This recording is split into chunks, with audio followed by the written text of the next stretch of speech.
Assalamualaikum warahmatullahi wabarakatuh. Hari ini 9 Ramadan 1446 Hijriah bertepatan dengan 9 Maret 2025. Rutin Mutola Al-Kalam mengadakan buka puasa bersama dan tausiah setiap minggu selama bulan Ramadan. Assalamualaikum warahmatullahi wabarakatuh. Waalaikumsalam. Bismillahirrahmanirrahim. Wassalatu wassalamu ala asyrofil anbiya'i wa yassiri amri wa hlul 'uqdatam min lisani yafqahu qawli. Pada Pak Ustaz dan Pak Nasrullah yang pada kesempatan saya ini sudah datang, kepada bapak-bapak semuanya yang senantiasa dirahmati Allah, puji dan syukur marilah kita panjatkan pada Allah Subhanahu wa taala yang mana pada kesempatan pada sore hari ini kita semuanya masih diberikan nikmat, baik nikmat iman, nikmat istirahat walafiat, sehingga bisa hadir dan bisa melaksanakan ibadah puasa sampai dengan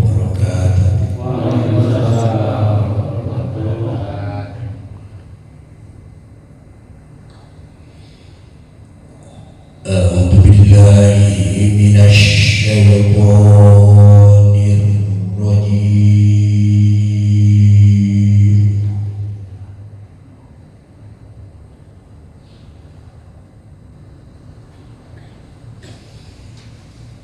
Bismillahirrahmanirrahim. Ayyuhalladzina amanu kutiba alaikumus syiyam.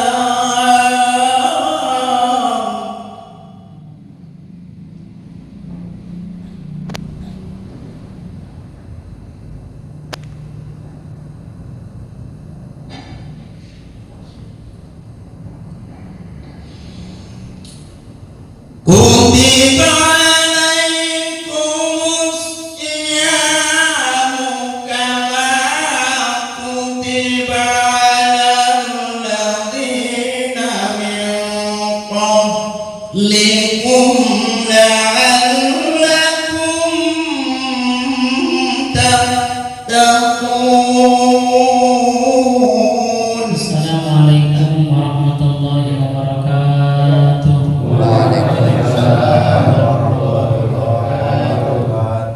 Alhamdulillahilladzi farada alaina siyama syahri Ramadan. Asyhadu an la ilaha illallah wahdahu la syarika lah wa asyhadu anna sayyidana wa nabiyyana Muhammadan abduhu wa rasuluh. Allahumma shalli wa sallim wa barik ala nabiyyina Muhammadin Sallallahu alaihi wasallam. wa ala alihi wa sahbihi ajma'in. Bismillah fi sadri wa yassir li amri wa uqdatan min lisani yafqahu qawli. Allahumma subhanaka la ilma lana illa ma 'allamtana innaka antal alimul hakim. Fa'alimna ma yanfa'una wanfa'na ma 'allamtana bi rahmatika ya arhamar rahimin. Allahumma ij'alna minal ladzina yastami'una al-qawla fayattabi'una ahsana. Hadratil kiram yang saya hormati, saya muliakan para kesepuhan, para asatidz pengurus DKM Mutola Al-Kalam, hadirin sekalian jamaah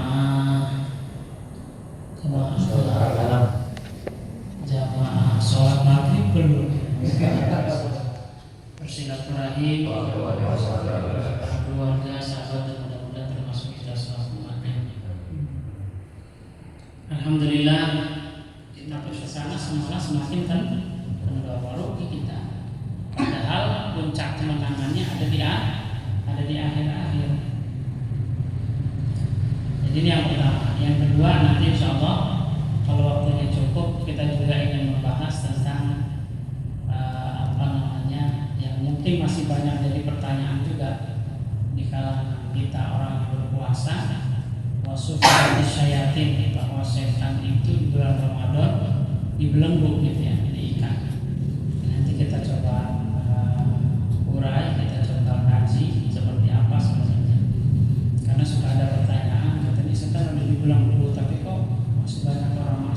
kan gitu ya. Ya dan sebagainya. Dikatakan mubarak artinya bulan yang berkahi itu adalah berasal pertama tentu dari Al-Qur'an dulu. Yang pertama adalah firman Allah Subhanahu wa taala, "Inna anzalnahu fi lailatin mubarakah." Monggo baru mulai yang berkahi. Dan ini adalah malam yang terdapat di bulan Ramadan secara khusus. Yang kemudian Nabi dalam hadis juga menyatakan, "Qad ja'akum syahrul mubarak." Telah datang kepada kalian adalah bulan yang berkah. Dan kita tahu makna berkah itu para ulama paling tidak menyatakan begini. Ya, berkah itu adalah ziyadatul khair fi, yang artinya sesuatu berkah atau keberkahan atau sesuatu yang diberkahi adalah bila mana di dalam sesuatu itu atau dengan sesuatu itu bertambah kebaikannya. Berarti Ramadan ini kalau dikatakan syahrul mubarak, bulan yang diberkahi, berarti bulan yang bertambah kebaikan di dalamnya. Gitu ya. Gitu. Jadi bulan berkah itu artinya adalah bulan yang memang diharapkan di dalamnya itu adanya pertambahan kebaikan. Ya. Baik. Jadi saya ulangi lagi, kalau kemudian syahrul mubarak artinya berarti bulan yang bertambah kebaikan di dalamnya. Malam yang diberkahi artinya adalah malam yang di dalamnya terdapat kebaikan dan kebaikannya itu melebihi daripada kebaikan malam-malam yang lainnya. Dan kata mubarak ini tidak hanya untuk bulan Ramadan, tidak hanya untuk malam yang ada di bulan Ramadan, khususnya ada yang dimaksud malam Lailatul Qadar, tapi juga ada sebutan mubarak lain. Contoh misalkan ketika Allah menyebutkan tentang Mekah, apa kata Allah? Inna awwala baitin wudi'a lin-nasi lalladzi bi Bakkah mubarakan. Sesungguhnya rumah awala baitin wudi'a yang diletakkan linasi di muka bumi ini lalali dibakata, yaitu adalah yang ada di Mekah mubarakah, di mana Mekah itu diberkahi oleh Allah. Dan dimaksud di situ adalah Ka'bah dan secara umum adalah Masjidil Haram. Mana bukti keberkahan Masjidil Haram itu? Artinya tempat itu kebaikan yang melebihi daripada kebaikan yang lainnya. Kita tahu dari hadis Nabi bahwa orang yang sholat di Masjidil Haram itu pahalanya 100.000 kali lipat dibandingkan dengan masjid yang lainnya. Berarti pertambahan kebaikannya spektakuler di Masjidil Haram itu. Maka itu dinamakan Makkah itu lalagi bibakata mubarakah, adalah tempat yang berkah. Kemudian ada lagi, yaitu ketika Allah menceritakan tentang perjalanan Isra Mi'raj, di situ Allah menyebut tentang Masjidil Aqsa. Bagaimana bunyinya? Subhanalladzi asra bi'abdihi lailan minal masjidil haram ilal masjidil aqsa alladzi barakna haula. Kami berkahi sekelilingnya. Selain memang Masjidil Aqsa secara khusus dan juga wilayah komplek itu secara keduniaan memang dia tempat yang subur, tempat yang bagus karena ada keberkahan Allah di situ. Juga ternyata Masjidil Aqsa juga kalau kita sholat di sana itu pahalanya 500 kali lipat dibandingkan dengan masjid yang lainnya. Maka jelas ya mana keberkahan itu ya. Berarti mana keberkahan itu adalah karena sesuatu itu melebihi kebaikannya dibandingkan dengan yang lain, ya, atau karena adanya pertambahan kebaikan di dalamnya. Dan ternyata Ramadan juga tidak kalah penting, keberkahan di dalamnya, masya Allah luar biasa. mulai dari pelipat gandaan pahala, ya kan, pahala sunnah seperti pahala wajib, ya. Kemudian di dalamnya juga ada malam Lailatul Qadar, yang mana kalau kita bisa beribadah di dalamnya, pahalanya lebih baik daripada 1000 bulan dibandingkan dengan malam-malam yang lainnya. Dan banyak lagi, ya, keberkahan-keberkahan, kebaikan-kebaikan yang Allah berikan, yang Allah curahkan, yang Allah turunkan selama bulan Ramadan ini. Maka jelas ya, berarti Syahrul Mubarak itu, bulan yang berkah itu, karena memang curahan kebaikan Allah di bulan Ramadan ini begitu melimpah, ya, begitu melimpah dari berbagai sisi. Nah, tetapi keberkahan Allah ini tidak akan kita dapatkan kalau juga kita tidak mensikapinya dengan sikap keberkahan. Apa sikap keberkahan itu? Sikap yang kemudian juga ada perbaikan yang kita lakukan. Baru kalau kemudian keberkahan Allah turun, kemudian kita juga menyambutnya dengan sikap yang penuh keberkahan, artinya ada perbaikan, ada pertambahan, kan gitu. Maka insya Allah ini akan nyambung, keberkahan Allah akan turun dan kita dapatkan. Tapi kalau kemudian keberkahan Allah itu turun, tapi kita tidak menyambutnya dengan sikap yang barokah, dengan perbuatan yang bertambah kebaikan di dalamnya, ya tentu keberkahan itu tidak ada manfaatnya bagi kita. Ya, maka kita harus berupaya menyambut keberkahan Allah itu dengan keberkahan sikap, perilaku, dan perbuatan kita. Maka kita harus berubah, maka kita harus bertambah baik. Dan itulah yang kemudian umumnya kita lihat. Alhamdulillah, Ramadan masih biasa orang di masjid ke pendak nih mas, ya, mau sholat isya nih, ya kan, arab terawih kan dulu tak. Walaupun ya mungkin ada yang cuma ditahan seminggu, ya alhamdulillah aja, gitu kan. Sudah mulai tanda-tanda alarm nih.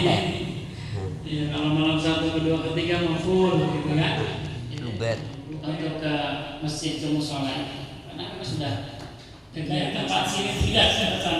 Wih, zikir Quran jam suwe amat kalau dicekal-cekal sebelumnya barang masjid laku dibersihin dokonan. Karena amalnya tadi, apalagi dikirim bantuan-bantuan, dikirim perahu, kan gitu ya. Ada yang ngirimin kita. Nah, karena ada amal jariah kita, ada sedekah jariah kita, ada doa dari anak-anak kita, ada doa dari keluarga kita. Alhamdulillah kita dikuburnya ini, ya, tidak masalah. Tapi kalau kemudian amal tidak punya, ya, kemudian penyelamat tidak ada, yang ngirim pertolongan bantuan tidak ada, ya sudah, ya, kita akan sengsara di alam kubur nanti. Nauzubillah min nauzubillah. Ya. Oleh karena itu maka hal-hal yang baik di Ramadan ini jaga dan tingkatkan. Dan kalau belum berubah untuk bisa menerima kebaikan yang Allah berikan tadi, pertambahan kebaikan, pahala yang begitu melimpah di Ramadan ini, tidak cukup hanya dengan kita memasukinya saja, tetapi memasuki Ramadan ini adalah dengan sikap, perilaku, perbuatan yang bertambah kebaikan. Maka yang baik harus menjadi lebih baik, yang belum baik harus berubah menjadi baik. Maka insya Allah Syahrul Mubarak itu, bulan yang diberkahi itu adalah bulan pertambahan kebaikan yang akan tentunya sangat menguntungkan bagi kita, baik di dunia terutama nanti di akhirat.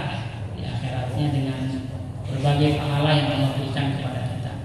Makanya di dalam hadis Rasul menyatakan di shaimi farhatan, orang yang berpuasa itu punya 2 kesenangan, kegembiraan. Farhatun inda fitrihi, senang ketika dia berbuka puasa, itu ketemu air minum bagi udah senangnya, rasanya itu ya, bahagianya gitu ya. Wa farhatun inda liqa'i rabbih, dan kebahagiaan nanti ketika dia bertemu dengan Allah di akhirat kelak. Bahagia dengan apa? Dengan balasan pahala puasa yang begitu melimpah. Ya. Maka kita harus sekali lagi berubah. Ya, kalau biasanya misalkan di bulan Sya'ban, di bulan Rajab Al-Quran itu sebulan hatamnya. Kalau di Ramadan ya minimal berarti 2 kali kan gitu ya. Di masjid kan gitu ya, atau di musola misalkan kalau memang masjid jalan. Ya, yang penting kita berzikir dan beribadah dan bangun malam melakukan kegiatan-kegiatan positif. Kau malayatul qadri ghufira lahu ma taqaddama min dhanbi, maka diampuni dosa-dosanya yang telah. Tapi kalau kemudian kita saat malam Lailatul Qadar ngebojot baik, turu orang tangi-tangi, lah yang enggak ada keberkahan yang Allah berikan kepada kita. Ya, karena tidak ada upaya perbaikan dari diri kita. Ya, tidak ada usaha, tidak ada ikhtiar kita untuk meraih mendapatkan keberkahan, kemuliaan dari malam Lailatul Qadar. Apalagi bukannya kemudian kita positif, ya beribadah, baca Quran, sholat dan sebagainya, malah kemudian dia nodai malam Lailatul Qadar itu dengan perbuatan maksiat. Ya bukan keberkahan lah yang dia dapat. Walaupun malam itu malam keberkahan, ya, tetapi bagi orang yang kemudian tidak menyambutnya dengan keberkahan, ya bukan kemudian keberkahan yang dia dapatkan, tapi kemurkaan dari Allah Subhanahu wa Ta'ala. Alaihi Ramadan falam yughfarlah. Celaka atau rugi seseorang yang datang kepadanya Ramadan dan Ramadan telah selesai tapi dia belum juga diampuni oleh Allah. Ini apa arti peringatan dari Rasul bahwa tidak semua sekalipun Allah memberikan ampunan ya kepada hamba-hambanya di bulan Ramadan ini, tapi kalau kemudian perilaku kita yang negatif, tidak semua orang terampuni oleh Allah. Oleh karena itu, mudah-mudahan kita termasuk orang yang mendapatkan pertolongan dari Allah untuk bisa memperbaiki ya perbuatan dan amal-amal kita. Amin ya rabbal alamin. Ini yang dimaksud dengan qad ja'akum syahrul mubarak. Telah datang kepada kalian bulan yang diberkahi, keberkahan yang datang dari Allah dan keberkahan yang kemudian kita upayakan dengan melakukan perbaikan-perbaikan. Ya, yang ini kita lakukan perbaikan ini dari berbagai aspek. Ya, berbagai aspek kita, baik itu tentang perbaikan mengatur waktu, perbaikan mengatur mata, perbaikan mengatur lidah, perbaikan mengatur ucapan, kata-kata, perbuatan kita. Ya, semuanya harus kita lakukan perbaikan. Perbaikan waktu, ini kita manfaatkan waktu-waktu kita untuk hal-hal yang positif. Untuk ibadah tadi, kalau biasanya porsinya kadang kita baca Quran itu nunggu lagi senggang, kalau sekarang nggak bisa lagi begitu. Tapi kita harus siapkan waktu. Bagaimana selama Ramadan ini setiap harinya berapa jam sanggup kita untuk menyisihkan waktu untuk baca Quran? Harus ada porsinya. Sebenarnya bisa bukan lagi senggang kita, orang senggang orang baca Quran. Ini karena kesalahan porsi kita. Padahal harusnya ada. Ya, gitu. Silakan mau ambil waktu pagi hari, siang hari, sore hari, malam hari, tapi harus ada ya blokade waktu yang kemudian kita sudah blok. Ini jam segini, ini adalah jatahnya untuk kita baca, untuk saya baca Quran.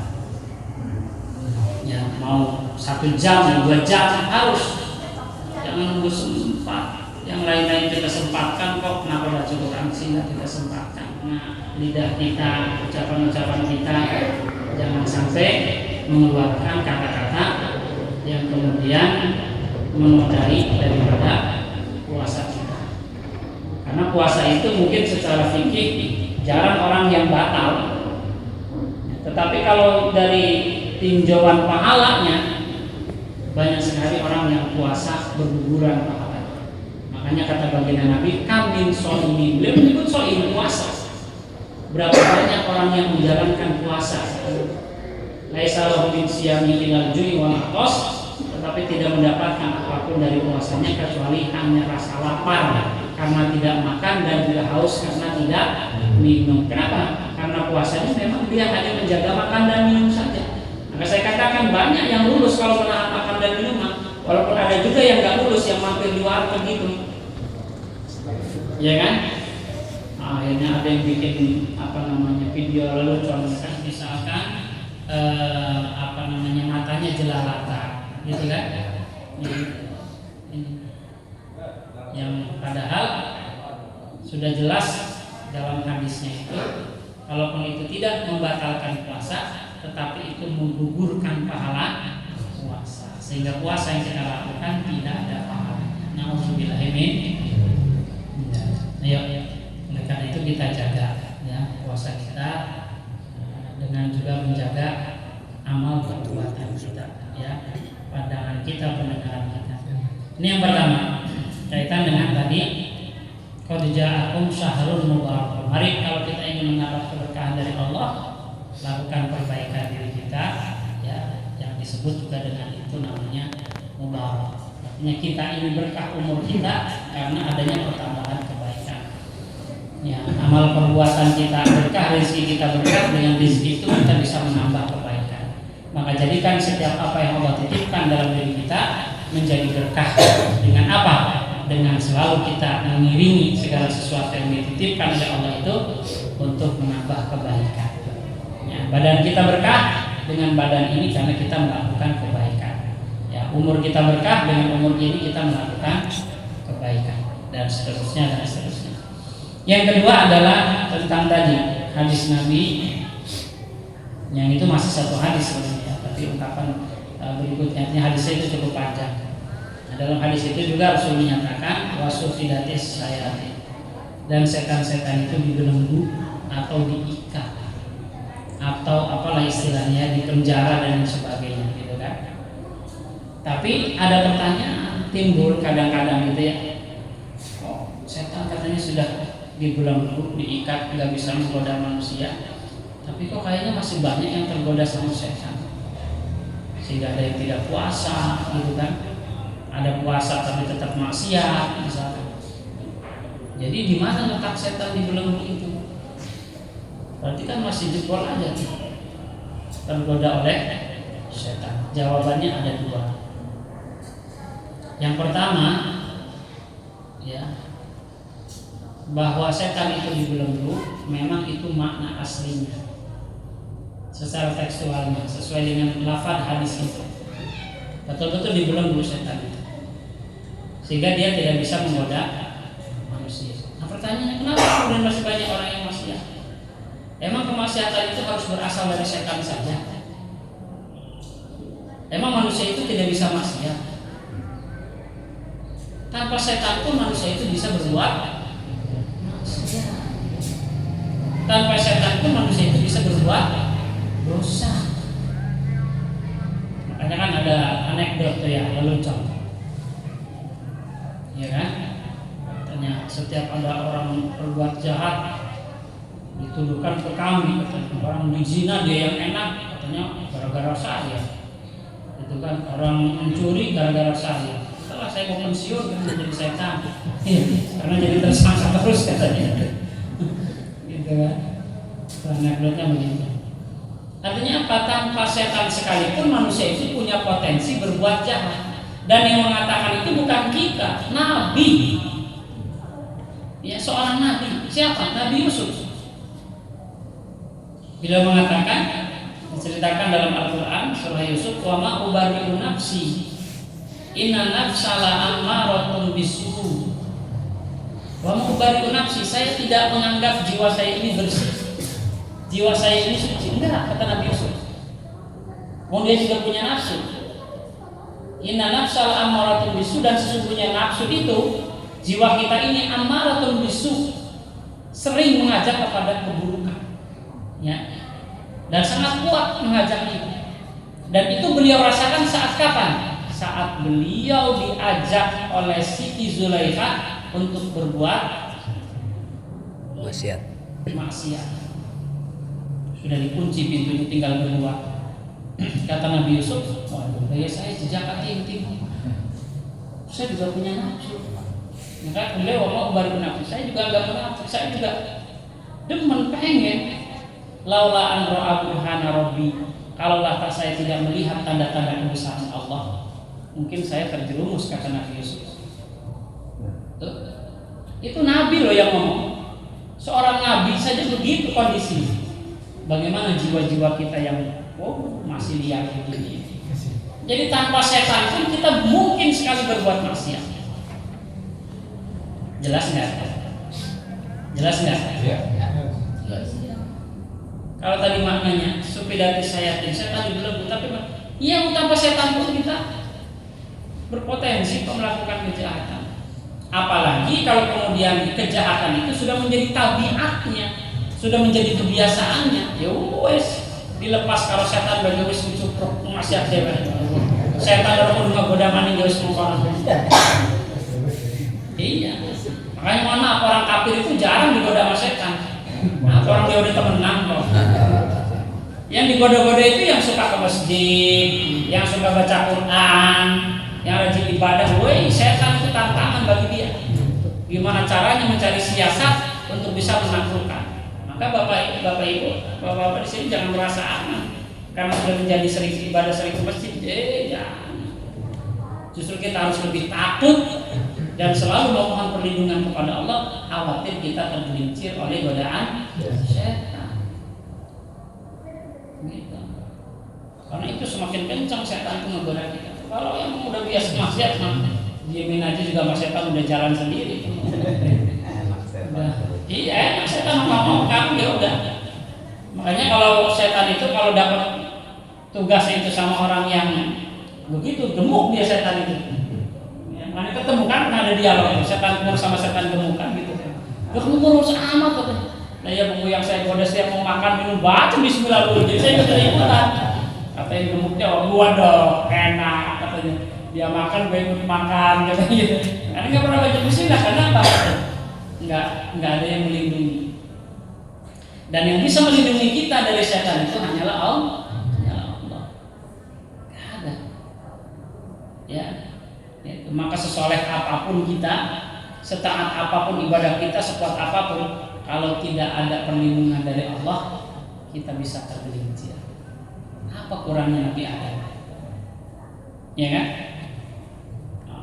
Tapi begitu digoda oleh iblis, karena dilepas dibiarkan, ya sudah tergelincir dan kemudian dikeluarkan dari surga. Maka karena itu kata Allah dalam hadis kursi, ya Bani Adam kullukum dhalun. Wahai anak cucu Adam, sesungguhnya kalian semua itu sesat. Illa man hadaitu, kecuali orang yang aku beri hidayah. Fastahduni, maka selalulah kalian memohon petunjuk hidayah kepada. Gitu. Maka kita jangan merasa aman. Ya, selalu mohon petunjuk. Makanya bahkan kita berlindung kepada Allah itu tidak hanya dari godaan setan, tetapi Nabi Muhammad SAW memohon perlindungan kepada Allah dari keburukan jiwanya. Apa doanya? Allahumma inni a'udzubika min ilmin la yanfa' wa min qalbin la yakhsha wa min nafsin la tashba. Itu doa Nabi.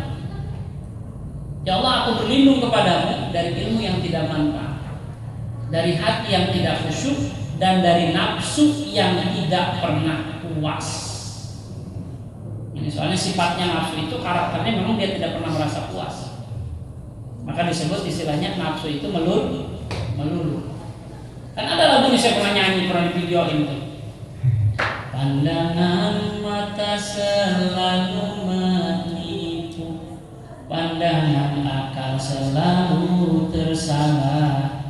Pandangan nafsu selalu melulu, pandangan hati itu yang hakiki. Bila hati itu bersih. Nggak nyambung sih kayak gitu. Cuma pasti datang. Ya, itu. Pandangan mata, pandangan akal, pandangan nafsu, pandangan hati. Itu yang hakiki, itu yang benar artinya. Tapi itu pun kalau hatinya bersih. Tapi kalau hatinya kotor, ibarat mata dia lamur, nggak bisa melihat akhirnya. Maka hati itu harus selalu dibersihkan supaya pandangannya itu tepat kehendak Allah. Oh, kalau hati sudah bersih itu bening, slimming gitu ya, enak keputusannya, kebijakannya, langkahnya, ya. Maka selalu jaga hati kita. Jagalah hati dan tera hidup ini, kan gitu. Lentera itu penerang kehidupan kita ini akan terang benderang bila mana kita memiliki hati yang bersih. Tapi kalau hatinya kotor, jelek, busuk, udah ya kita pun kehidupannya akan gelap. Seperti ada tagline Indonesia gelap. Akhirnya menjelaskan itu penemuan pertama dioplos ya. Kita merajin terus saya nggak pernah beli pertalite itu ya sudah bertahun-tahun gitu, baik motor atau mobil nggak pernah itu barang-barang mau gusti cerita maka selain berlindung dari setan kita mohon perlindungan kepada Allah. Nah puasa ini sebenarnya Allah sedang mentraining kita untuk tadi mengendalikan hawa nafsu. Karena kalau dibunuh, dihabisin, dihilangkan hawa nafsu itu nggak bisa. Sudah menempel. Ya jadi ibarat motor itu nggak mungkin kalau motor nggak dikasih gas, mobil nggak dikasih gas nggak mungkin. Sudah satu paketnya berikut gas. Walaupun di sana ada rem, ada kendali, gitu kan, ada setir. Tapi nggak mungkin mobil itu cuma kendali sama rem yang ke jalan. Begitu juga manusia, sudah paketnya begitu, ada nafsu, ada akal, ada hati, itu satu paket. Nah, tapi supaya bisa mengendalikan nafsu ini, supaya tidak melulu, Allah kasih kendalinya dan termasuk training-trainingnya, alat-alatnya, perangkatnya, ya. Nah, termasuk puasa ini adalah salah satu sarana yang diberikan oleh Allah bagaimana kita mampu. Dan kalau kita mampu mengendalikan nafsu, oke, nggak masalah, bagus aja. Yang bahaya itu nafsu itu tadi yang latas tadi, yang tidak pernah merasa puas, yang artinya tidak terkendali. Nah, para ulama pun kemudian melakukan kajian nafsu ini ada berapa sih sebenarnya dalam diri manusia ini, maka diklasifikasikan. Ada namanya nafsu samu'iyah, nafsu kebinatangan. Samu'iyah itu nggak pernah puas, itu tadi rakus. Ya, nafsu yang rakus itu kalau udah terjerat oleh nafsu itu bahaya. Ya, semua dilabrak yang disebut dengan istilah menghalalkan segala cara. Untuk mendapatkan apa yang dia inginkan, menghalalkan segala cara, apapun itu. Dalam persoalan harta, yaitu tadi. Dalam persoalan tahta, yaitu tadi. Dalam persoalan wanita, ya begitu juga.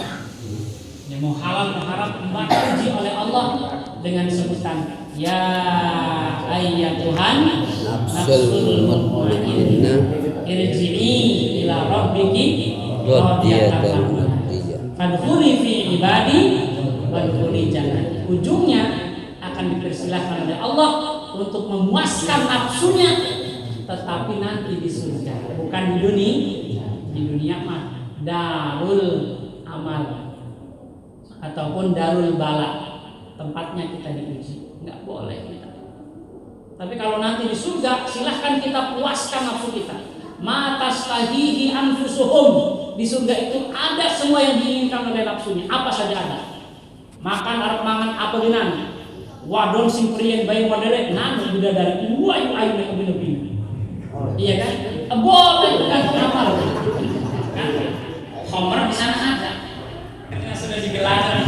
Artinya waktu berbuka tidak lama lagi. Satu lagi ya? Iya, lagi. Yang kedua adalah makna wasufidati syayatin itu, setan itu dibelenggu, artinya adalah setan itu dipersempit langkahnya. Tidak seleluasa ketika orang tidak berpuasa. Kenapa? Karena orang yang berpuasa itu tadi hawa nafsunya sedang ditundukkan, sedang ditaklukkan. Sementara nafsu ini adalah jalur empuk setan untuk menggoda manusia melalui jalur hawa nafsu. Sementara orang yang berpuasa itu kan sedang dikendalikan nafsunya. Maka ya orang yang berpuasa itu memang agak sulit sebenarnya. Insya Allah dia lebih terkendali, ya. Dan juga setan akan sulit untuk bisa menggodanya. Lain dengan yang tidak sedang berpuasa. Apalagi dengan puasa yang dijalankan sesuai dengan syariat, sesuai dengan sunnah, sesuai dengan ya. Baik, ibu-ibu dan ada tadi ibunya nih. Ada. Bapak-bapak dan ibu, ya.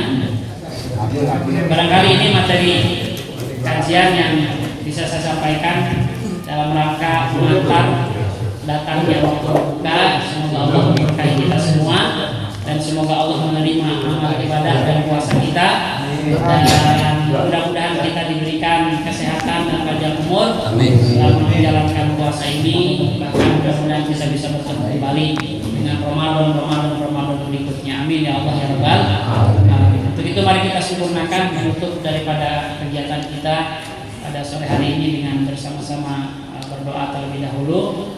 Ala hadhihi niyyah wa ala kulli sholihan nas'aluka al-afwa wal afiyah wassalam wal mu'afat daima fid dini wal dunya wal akhirah. Al-Fatihah. A'udzu billahi minasy syaithanir rajim. Bismillahirrahmanirrahim. Alhamdulillahi rabbil alamin. Ar-rahmanir rahim. Maliki yaumiddin. Iyyaka na'budu wa iyyaka nasta'in. Ihdinas siratal mustaqim. صراط الذين أنعمت عليهم غير المغضوب عليهم ولا الضالين آمين.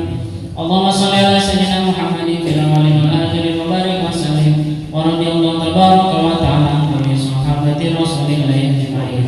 آمين يا الله يا رب العالمين. اللهم اجعل جمعنا هذا جمعا مرحوما وتفرقنا من بعد تفرقا معصوما ولا تجعل فينا ولا منا ولا معنا شقيا ولا محروما برحمتك يا أرحم الراحمين. ربنا لا تزغ قلوبنا بعد إذ هديتنا وعلما نافعا ورزقا واسعا حلالا طيبا مباركا وشفاء من كل داء وعملا صالحا متقبلا برحمتك ركوعنا وسجودنا وتضرعنا وتخشعنا وقراءتنا وصدقتنا وتسبيحنا وتحميدنا وتهليلنا وتمم تكشيرنا وكل شيء عملنا برحمتك يا أرحم الراحمين. ربنا تقبل منا إنك أنت السميع العليم وتب علينا يا مولانا إنك أنت التواب الرحيم. ربنا آتنا في الدنيا حسنة وفي الآخرة حسنة وقنا عذاب النار بفضلك. سبحان ربك رب العزة عما يصفون وسلام على المرسلين والحمد لله رب العالمين. Sekian dan demikian, kurang lebihnya mohon maaf. Allahumma barik wa lakum. Wassalamualaikum warahmatullahi wabarakatuh. Waalaikumsalam warahmatullahi wabarakatuh. Bismillahirrahmanirrahim. Allahumma laka sujud wa bika amantu wa rabbika.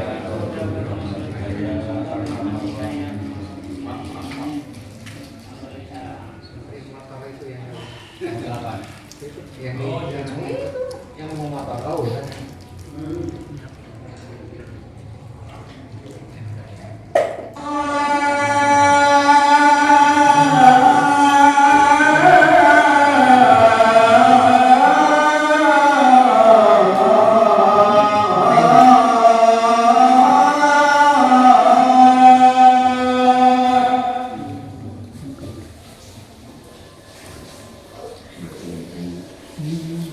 حي على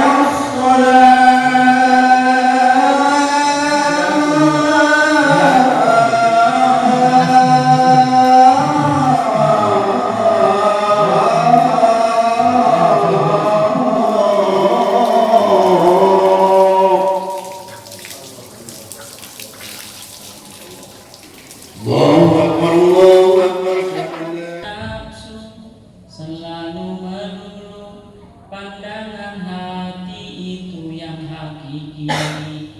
Bila hati itu bersih, nafsu selalu melulu pandangan hati itu yang hakiki.